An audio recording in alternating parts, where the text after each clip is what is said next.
Kum Lein Black Gemara. We are up to Daf Kuf Vav Omer Aleph in Masechta Kesuvos. We are nearing the end.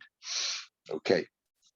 So we were talking about the last thing we were talking about was about the Kurim, bringing to a Talmud Chacham the Kurim, and prior to that we're talking about whether a judge can take payment for their work, and the Gemara really frowns upon it, and so what's going on here? and we said the only thing you're allowed to do is take agar betela, work for, getting paid for taking off other work. And we said if it's work that is not so obvious, sometimes a casual work, that it's a mechur hadayin, it's mias for such a dayan to take money. But if it's something that's very obvious, then it's not mias, then you have to get paid. It's the time you took off. Why should you incur a loss?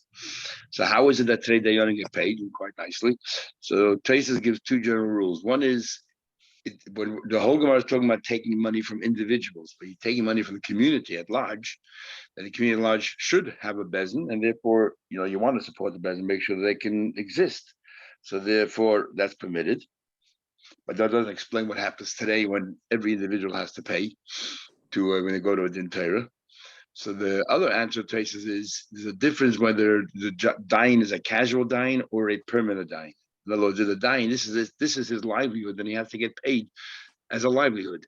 If a dayan has another livelihood and he just takes off work to do dayanus like Mondays, like Thursdays or something, then such a dayan, or just when a din Torah pops up, it might be 2 or 3 times a year. Otherwise, he has a full-time job. Then such a dayan should not get paid directly. But even that today is different, I guess, because we have far fewer people capable, and so therefore it's like this is their job, even though they don't work all the time, but they have to be available. So maybe that's heter. But it's like problematic, especially when they charge excessive fees. Anyway, let's continue. So we're up to the Gemara talking about Bikurim. So up to the Gemara here on Kuvav and Aleph. Right after we learned about Eliyahu Rab and Eliyahu Rab, what he did when he misled another dayan. And not deliberately, but that's what happened. We're up to about 8-9 lines from the top. It says, "B'shnei Rabbi Yosef, in the years of Rabbi Yosef, Havi Rizcha." Hashem was angry. It's an expression, means there was a hunger, there was a famine, and Hashem was angry. Otherwise, why would there be a famine? Amar Rabbi Yosef, so the Rabbi says, Rabbi Yosef, you're the Rosh Hashiva. The boy Marachme, why don't you daven today? B'shen Asach Manas. Amalei, he said, Hashta now, my Elisha, take Elisha. He had such a large yeshiva that when the rabbis would finish the yeshir, Havi Paisha, most people went home, and there still remained behind Trein Alfin Umasan Rabbanim, 2,200 Rabbanim would stay behind to eat the dinner with them. The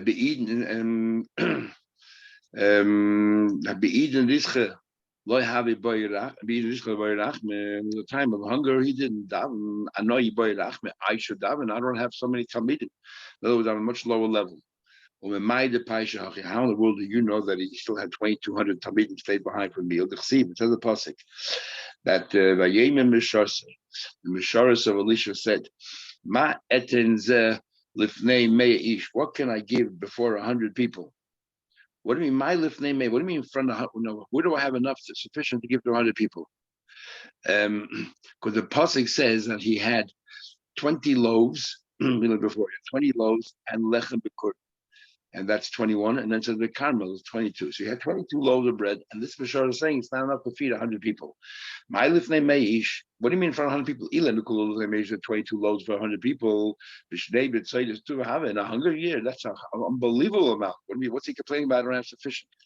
Ella must be the kol chad v'chad kamim meish. Every loaf of bread was for 100 people, and he had 22 loaves, so we know he had 2,200 people. Talking about how large the yeshivas were in those days. When the yeshiva we leave Rav's droshes, Havifaisha Alpha Musliman remained behind 1,200 students to join in for the meal. So you can imagine how many thousands there were during this year. The Beit Rav Huna, then move on to Rav Huna. Havifaisha Tamne Meraban. He had 800 Talmidim remaining behind for a meal. Rav Huna have a dodish betleis amoray, but during the shir itself, it was so huge that one amoid is like the person who screams it out loud so everybody can hear. One amoid would be totally insufficient. So he had 13 placed strategically all over so that everybody they would repeat what Rav Huna said. Ki havi kaimer rabbanim sifter Rav Huna, when the rabbanim would stand up from the yeshiva of Rav Huna, the noftig l'mayu, and they sat there for hours, and they shook. If you remember, we learned a long time ago that Rav Huna's yeshiva, they went in, nobody walked out. They walked out. That's why a lot of them couldn't have children because they held themselves in for such a long time. So when they would stand up finally from the Shir Huna, Noftig L'mayu, they would shake out their clothes. Havisolik avoka, dust would fly up. The Chosid Le'liyem and cover the sun. There's so much dust. The Amim Arav in Israel would say, "Oh, Komu Leimim Mesivta de Rav Nuna Bavlo." They just stood up from the shiva. Either they saw all the way from there what was happening, or they just knew roughly what time it is, and they would say, "Oh, now's about the time when the dust goes up to Shemayim." When the Rabbanan would leave Rabban Rabbi Yosef, have a faisha Rabban. This is like a generation later. They used to have 400 remaining behind for a meal. They call themselves Yasmi. I'm not Yasmi is like we're orphaned. We have so many less students. I don't really understand what it means because we're not talking about the number of students that came to the shir. We're talking about the number of students who stayed behind for the meal. So obviously the rest of the students went home. So why are they called Yasmi? Maybe in those days they had many more students who went home, and only 400 students had to remain behind. It's these students who remained behind that didn't have where to go, and therefore. Unless the people behind, not because I had nowhere to go, but they were very close students, and he only had like 400 very close students. Maybe that's what it is. A generation later, when the students leave Abaya's place, a generation after that, Papa. A generation after that, Ashi. Only 200 students remain behind. And they said to themselves, well, if Rabbi Yosef and Rabbi called themselves Yisayimim, then what are we? Yasme, the orphans of the orphans. Okay, we're talking about Bikurim, bring it to the Shalim. So now we're going to talk about a little bit about payments of judges. And we said we got them from the public coffers. We used to pay these Dayonic Xeris. So therefore, now the Gemara comes on and says a few other things. And the Gemara says, we said before that they take it from the Trumas Halishcha. Trumas Halishcha was that people would bring in the Machzah shekel, and 3 times a year we would take it out to buy all the kabbanas. Come listen, we can't use it anymore. We have to bring new Machzah shekel, and there was leftovers in the chamber itself of Machzah shekel. That's the Trumas. That's the Shiyore Halishcha in the chamber itself. And then when they set aside 3 times a year, right before each Yom Tov, they set aside, for the next period, there was sometimes left over as well. That's called Shiyore Truma Halishcha. Truma Halishcha, where they took out Halishcha, and this is left over in these not in the chamber, but outside once they took it out. So we said that Dayanim, they get their payment, the Dayanik Zaydas, they get the payment from the Trumas Halishcha, from the money that was taken out into these places, into the, to be used for Kabbalah, they use they pay from that as well. So now the question is, we're going to learn a bunch of payments that they made from there as well. Says the Gemara,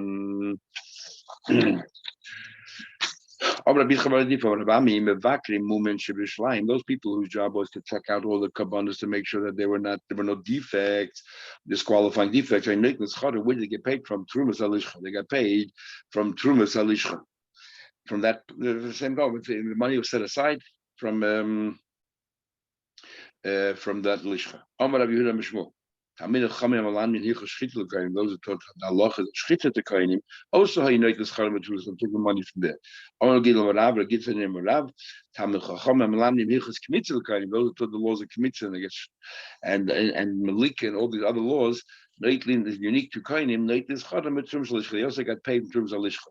When it comes to shchita, interesting that only Kohanim were taught shchita, when we know in the base of Mikdash, it wasn't necessarily the duty of the Kohanim to shecht animals. Anybody could shecht an animal.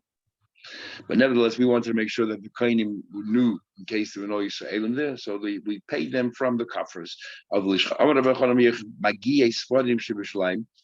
Those people who, the Rashi learns, edited the Sifrei Torah, because there's a law we learned early in Kesuvos, you're not allowed to you're not allowed to leave behind a Sefer Torah in your place more than 30 days that has not been edited, fixed up. And that's the big shaila machlekes. All these shuls that have sifrei Torah with kartlach on the outside, is that really permitted? because the Gemara says clearly you're not allowed to leave any sefer that's unedited or that's possible around. Because al tashkim v'lecha avla. And Bezin saw that people were lazy; they kept it at home, and so therefore they decided to take the money from the lishcha and made it hefker and said, "Let pay these seferim to go around and fix it up." Noshim, those women, those women who used to weave the pareiches and they would get paid the different curtains in the base of media that would get paid from Tzum Zalish. He says, and I said, and Nachman says, this is more to do with maintenance of the base of English. So their money came from not from the money that was used for kabbanas, but from the money used for the maintenance of the base of English. The parayches were there to, instead of a wall, there was a curtain in the base of English. So therefore, they're part of the building. Meshach has a question. It says, "Noshima orge pareiches." Women who used to weave the pareiches, ubeis garmu, and the family of beis garmu, they had activity lechem aponim, al ma'isa lechem aponim, and beis aftinas and ma'isa. These are families about some of them were despised and some of them were commended. Kulon hayyinoitlis chani all got paid mit trumas halishcha. So it says clearly that women who wove the pareiches got from trumas halishcha, not from the bedek habayis. So he said hasam there bedavadi. There were a number of curtains in the base of English, and those curtains that were there purely for privacy. So therefore, they're not taking the place of a wall. They're just for privacy. Then they did not get from trumas halishcha. They get from they got from trumas halishcha. But those curtains that took the place of a wall, like between Kodesh HaKadoshim and Kodesh, they used to be in the first base of Mikdash a wall, and the second base of Mikdash in Amatraskim, it was so high, we couldn't build a wall that depth and so high unless you made the wall thicker, but then you would be encroaching in the space of the Kodesh HaKadoshim, or the space of the Kodesh. So instead they made a curtain on both sides, an Amma part. So those curtains that took the place of a wall, they're considered bedek habayis. They take money from the maintenance of the base of Mikdash. So says the Gemara further, as we said, there were 13 curtains base of Mikdash, but they're not all the same. Shiva Knega Shiva Sharim, 7 for the 7 gates. Echel the Pischa Shel Hechel, one of them for the entrance to the Hechel. Echel the Pischa Shel, one of them for the entrance to the Ulam, the antechamber. Beis Bedvir, 2 inside the base of Mikdash, between the Kodesh and Kodesh Kedoshim. They were there to replace the wall, the Amatraxim. And Beis connect the Malin. There were another 2 right upstairs, 2 rooms, one on top of the Kodesh Kedoshim, one on top of the Kodesh, and they also needed a curtain. So they were also there. So, and that was in the place of that wall, the Amatraxim. So those curtains that replaced the wall, you took them from Bedek Habayis. The rest from Tumas Alish. We learned other payments that were made from Tumas Noshim Hamegadlas B'nei, the part of those children who raised those women who raised their children for Paradum. If you remember in Masechet Sukkah, we learned that they had a top of a special rock. They built this whole area on top of a special rock that was a bit elevated from the ground, plus there was a gap there. So if there was any tumor, first of all, it was very unlikely that anybody was buried there. And even if there was a gap of a tefach between the actual soil, the ground, and this rock. And on top of that, they built this building, and the women, in a big, large courtyard, and the women stayed there till the kid was bar mitzvah. And they used to make sure that everyone was tired. And they're the ones who, when we learned the whole Gemara, they sat in the cow, and the cow was wider than them, so they weren't hovering above any mason to get the water, and so on, to make sure Paraduma was 100%. Because we were very lenient Paraduma to show that Tzlukin they're wrong, and we were Matame the Kohen, who actually did his praying, then he went to the mikveh, and he didn't have to wait for sunset. Tvul Yaim, go to the mikveh during the day was enough. This is against the Tzlukim. So because we were Mekel there, we had to be Machmer everywhere else, extraordinarily Machmer, so nobody should take Paraduma lightly. So how you noitless schoron mit trumas alishcha. They got paid from the trumas alishcha. He says, Noshim yekaris shebir shalayim. The rich ladies in Shalayim, the affluent ones, will feed these women. Not everything has to come from the public coffers. There were people who were very charitable, and they took care of it. So boy menei Rav Huna merav. Rav Huna asked Rav a question. Clay shots. What about these kalim, utensils in the base of Mikdash that were there to support the mizbeach? And the Mizbeach itself was a proper building made out of stones, not like the Mizbeach Hazov that was portable. So that's called, the Mizbeach Hazov itself was considered a utensil, but the Mizbeach on the outside, Mizbeach Chitzon, is considered a part of the building. So what about the Kalim was meant to service that?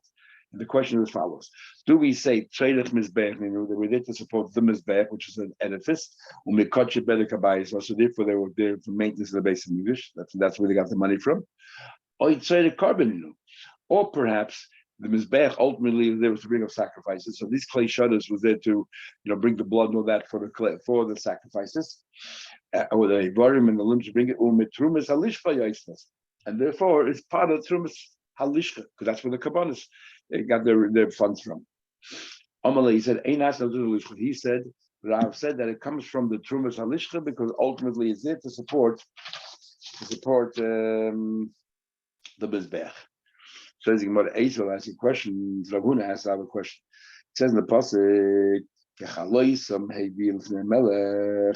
when they finished building the making the base of Mikdash, in the times of Yoash, when they rebuilt the base of Mikdash, and it says in Divrei Yamin, the Chaloisam Hevi Lifnei when they completed bringing for the king and Yehoyada, who was a kohen, a Shana Kesef, the rest of the money, Vayasu Kalim the base Hashem. Then they, it was after they finished building the base of Mikdash, leftover money, they went ahead and turned it to clay shutters.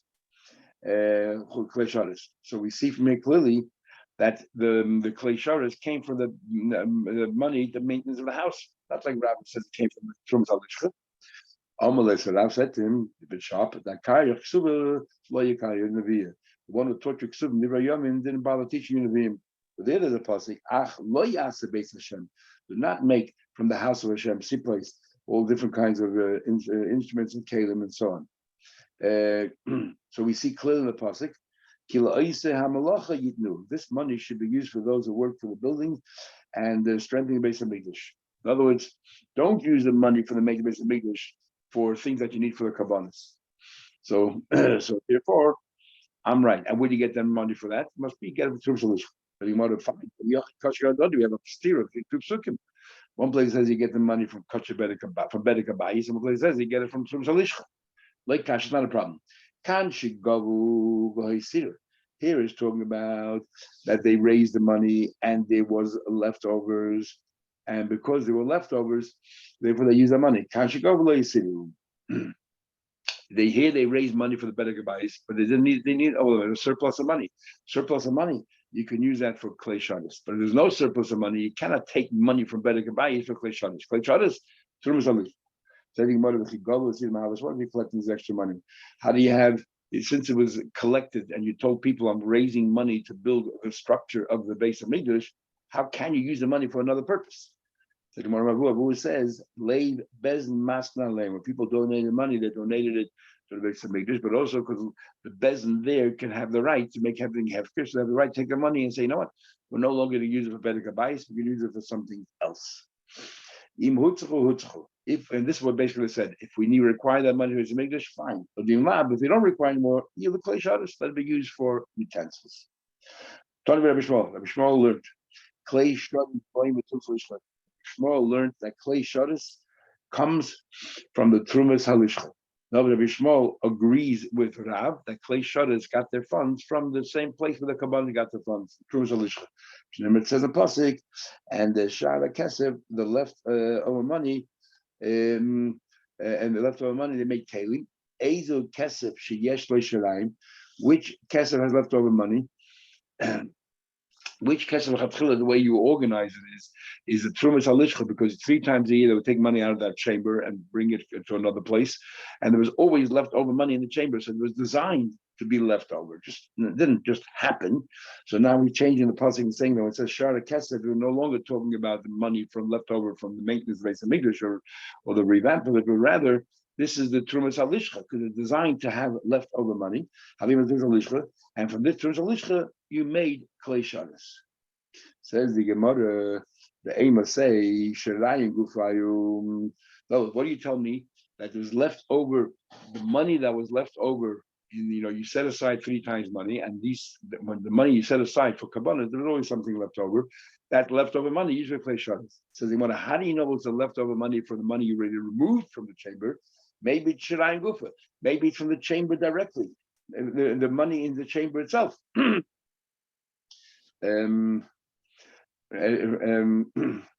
Rather than the money that they took out of the chamber and they set it aside for the next 3 months in tables to pay for the sukkahs, and so on, and the leftover money from that's what they use for kalim. Maybe it's left over in the lishcha itself. They took money from the chamber, its original chamber. Maybe it's from there.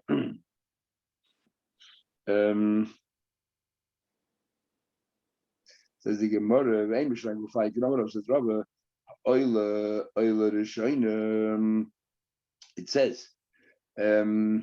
it says ha'oila, extra hay. And what do you tell me ha'oila is? That the first carbon should be the very first oila. Ha'chanami here, it says in the pasuk, ha'kesef, the money. Which money we're talking about? Kesef nishan. We're talking about that the kesef that where you take out and is always left over. So in the money you took out already, that money you took out, you left over from that is what we use. Meisel has another question on Rav. You say that the money comes from the Trumas Alishcha. It says Aktoides, the Ktoides, whole karbonas, all the karbonas, where they come from, Trumas Alishcha. Mizbeach Hazav, the golden Mizbeach, which I told you has a status of a utensil because it's portable, is Ulavoina, and the incense that they put on Lechem Apani, big clay Shadis and General Kalim. Boy, where do they come from? Another place. Not from the maintenance of the house, not from Trumas Alishcha, not from the money they set aside for the waters, but it comes from the Moisen Nesachim, comes over from the leftover Nesachim. Sometimes we translate Nesachim as the wine. Sometimes we translate Nesachim that includes the wine and the carbon. Anything which is ancillary to carbon is called Nesachim, even though the word Nesachim something's pouring. And we talk about it's leftover flour that they used to, the whole we'll have where leftover flour came from. But how they organized the base makers that had flour, and they always were a bit more generous, and then they had to smooth it out on top of the cake. So it was leftover flour. That leftover flour they would sell, and that money they would use to buy the klei shados. That's according to this opinion.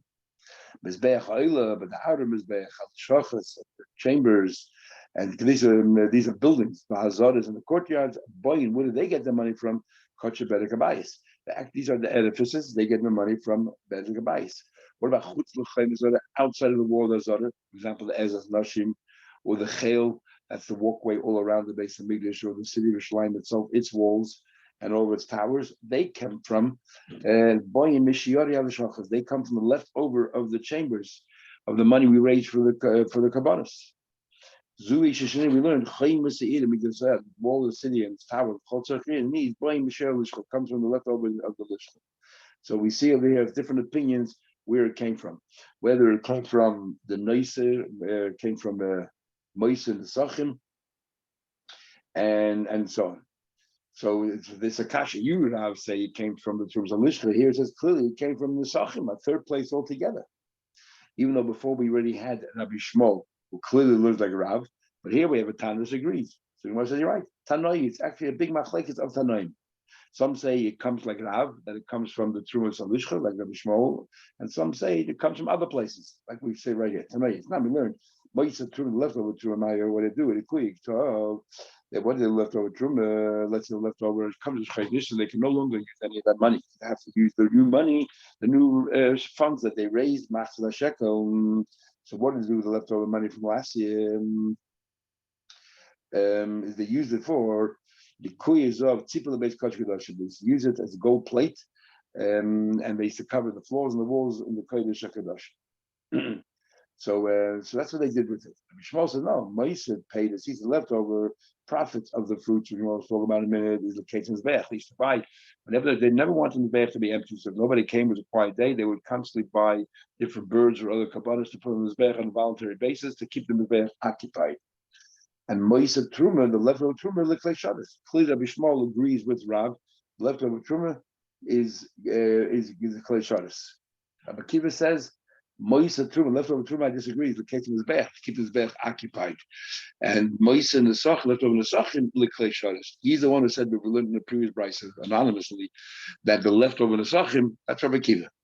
Rabbi Chanina's Gan Koini, my Machin Gan Koini says, Moise and the Sachin left over the Sachin and the Ketzim back. He was busy.